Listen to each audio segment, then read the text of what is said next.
గత ప్రభుత్వం వ్యవహార శైలిపై విమర్శలకు తాను తగిన ఘాటు సమాధానం ఇచ్చారని పాలకొండ ఎమ్మెల్యే నిమ్మక జయకృష్ణ అన్నారు. నీలానగరం ఛానల్ ప్రారంభోత్సవ కార్యక్రమంలో పాల్గొన్న ఆయన మాజీ ఎమ్మెల్యే విశ్వేశ్వరరాయి కళావతి తాము అధికారంలో ఉన్నప్పుడు సూటి ప్రశ్నలు విమర్శలు చేస్తూ వచ్చారని గుర్తు చేశారు. ఈ రోజు మా కూటమి ప్రభుత్వం పనితీరే వారికి ఘాటు సమాధానం. గత ప్రభుత్వంలో రైతులకు శాపంగా మారిన పాలన, ప్రాజెక్టులు నత్తనడకన సాగాయి. కానీ మా ప్రభుత్వం 11 లక్షల నిధులతో వాటర్ హెడ్ పనులు పూర్తి చేసి 8 గ్రామాల్లో 2200 ఎకరాలకు సాగునీరు అందించింది అని స్పష్టం చేశారు. రైతుల పట్ల తమ ప్రభుత్వం చూపుతున్న శ్రద్ధే పాలనా తీరును ప్రతిబింబిస్తుందని ఎమ్మెల్యే వ్యాఖ్యానించారు. ఇకనైనా వారు విమర్శలు ఆపి తమ స్థాయిలో ఉండటం మంచిది అంటూ ఘాటుగా హెచ్చరించారు. పాలమెట్ట ఛానల్ సంబంధించి పరిసర గ్రామస్తులందరితో కూడా మీటింగ్ ఏర్పాటు చేసుకున్నాం. మరి ఈ పార్లమెంట్ ఛానల్కి మరమ్మతు పనుల గురించి సుమారుగా ఓఎండం నిధుల నుంచి 11.5 లక్షల రూపాయలని మంజూరు చేయడం జరిగింది. ఈ 11.5 లక్షల రూపాయలతో ఈ కాలువ పనులు యుద్ధ ప్రాతిపదికన చేయటం జరిగింది.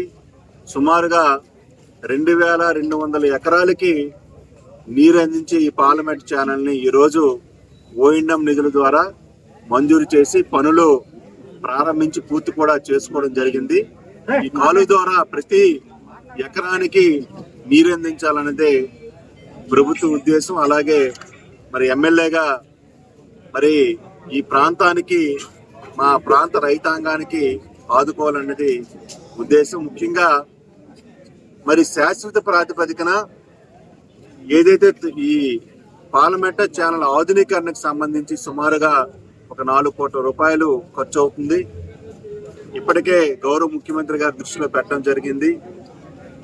అలాగే వ్యవసాయ శాఖ మంత్రి గారి దృష్టిలో కూడా పెట్టడం జరిగింది. ఖచ్చితంగా మరి నిధులని మంజూరు చేయడానికి పూర్తి స్థాయిలో నేను కృషి చేస్తానని పత్రికాముఖంగా తెలియజేస్తున్నాను. మరి ప్రభుత్వం అలాగే మరి ఎమ్మెల్యేగా ఇప్పుడు కూడా రైతాంగ సమస్యల పట్ల మరి ముందుంటానని తెలియజేస్తున్నాను. ముఖ్యంగా మరి నిన్ననే మీరు చూశారు, ఇక్కడ నుంచి మరి మాజీ ఎమ్మెల్యే గారు అయితేనా వచ్చేమో, ఎమ్మెల్సీ గారు అయితేనా వచ్చేమో, మరి తోటపల్లి ఎడమ కాలువ సంబంధించి షట్టర్లు ఏవైతే ఉన్నాయో అవి పూర్తిగా పాడైపోయాయని చెప్పారు. మరి గతంలో మీరు 5 ఏళ్ల పరిపాలన చేశారు. గత 5 ఏళ్లలో మీరే మరి పదవుల్లో ఉన్నారు. గత ప్రభుత్వంలో మరి జగన్మోహన్ రెడ్డి గారు ముఖ్యమంత్రిగా ఉన్నారు. ఎందుకు మరమ్మతు చేయలేదని అడుగుతా ఉన్నాను. గత 5 ఏళ్లలో మీరు పూర్తిగా రైతాంగాన్ని విస్మరించారు. మీరు తోటపల్లి ఎడమ కాలువ గురించి మాట్లాడితే తప్పులు మాట్లాడుతున్నారు. తోటపల్లి ఎడమ కాలువ సంబంధించి ఆ రోజు 2018లో మరి సుమారుగా 195 కోట్ల రూపాయలు మంజూరు చేశాం. చేసిన తర్వాత పనులు ప్రారంభమైన తర్వాత మరి సుమారుగా 17% పనులు జరిగాయి. తర్వాత ప్రభుత్వం మారింది, వైసీపీ ప్రభుత్వం వచ్చింది. మరి మీరు చేయాల్సినటువంటి పని చేయక నా మీద, ప్రభుత్వం మీద బుర్ర జల్లుతున్నారు గౌరవ ఎమ్మెల్సీ గారు, అలాగే మాజీ ఎమ్మెల్యే గారు. మీరు ఒక్కసారి రైతాంగ బాధలు ఏ రోజైనా విన్నారా? రైతాంగ సమస్యలు ఏ రోజైనా పట్టించుకున్నారా? మరి ఈరోజు పార్లమెంట్ ఛానల్ బాగు చేయాలంటే మీరందరూ కూడా రైతాంగం నుంచి రైతులందరూ కూడా కూర్చుని సొంత నిధులతో పనులు చేసుకోవలసినటువంటి పరిస్థితి. మీరు గతంలో పదవుల్లో ఉన్నారు, మీరు ఎందుకు చేయలేదని అడుగుతా ఉన్నారు పత్రికాముఖంగా. మీరు కూడా పత్రికల వాళ్ళు కూడా తెలియజేయాలి. ఎమ్మెల్సీ గారు వేసినటువంటి ప్రశ్నకి, మాజీ ఎమ్మెల్యే గారు వేసినటువంటి ప్రశ్నకి నేను సమాధానం చెప్తున్నాను. మీరు పదవుల్లో ఉన్నారు, ఎందుకు రైతుల నుంచి మీరు డబ్బులు కలెక్ట్ చేయాలి? డబ్బులు కలెక్ట్ చేసి కాలువ మరమ్మతు పనులు ఎందుకు చేయాలి అంటే ప్రభుత్వం నుంచి మంజూరు చేయించలేరా? మరి నేను ఎమ్మెల్యేగా ఉన్నాను, ఎమ్మెల్యే అయిన తర్వాత సుమారుగా 11 లక్షల రూపాయలు మంజూరు చేశాను. మీరెందుకు ఆ పని చేయలేదని గత 6 ఏళ్ల నుంచి ఈ కాలువ పనులకి మీరు డబ్బులు కూడా మంజూరు చేయలేదు.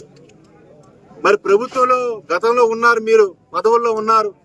ఒక 4 కోట్ల రూపాయలు ఖర్చు పెడితే ఆధునీకరణ పనులు అయిపోతాయి. మీరు ఎందుకు ఖర్చు పెట్టలేదని పత్రికా ముఖంగా సూటిగా నేను మీ ఇద్దరికి ప్రశ్నిస్తున్నాను. నేను వేసినటువంటి ప్రశ్నకి మీరిద్దరు కూడా సమాధానం చెప్పాలని నేను తెలియజేస్తున్నాను. పత్రికాముఖంగా అడుగుతున్నాను. మీరు కూడా పత్రికా సోదరులు కూడా మీరు కూడా చెప్పండి.